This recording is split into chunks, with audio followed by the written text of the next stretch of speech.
I'm Ted Gribble here with the guys at Agpro.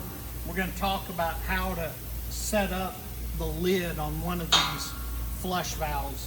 What we're looking at is one of their big 16-inch sand handler valves.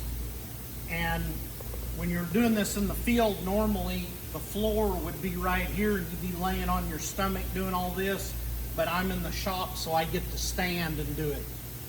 So the first thing you have to do is two things. You got to position this lid so it's all the way to the back, which this one is, but it also has to be even on either side here, which this one is not.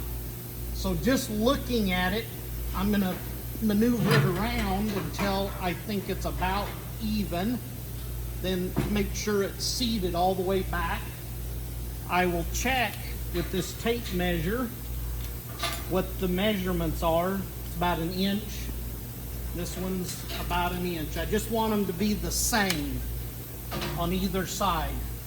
Then I'm going to adjust these tabs. There's 2 of them. I need to put them out like this and even top and bottom. And then they're touching, and then I move back 1/8 of an inch.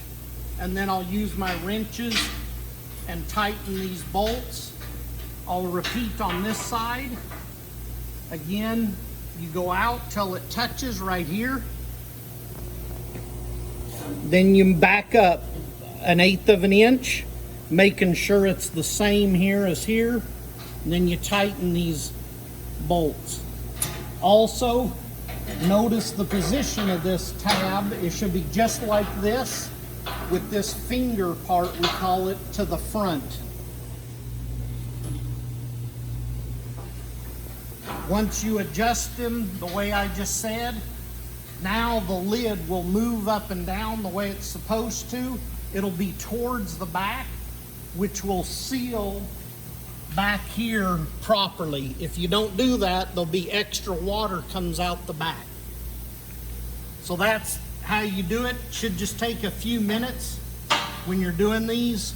It's the same for the big valves or the 12-inch valves, and it's important to get them set up right. I was just at a dairy that didn't, and as soon as I got them right, then all of a sudden the extra splash to the back went away.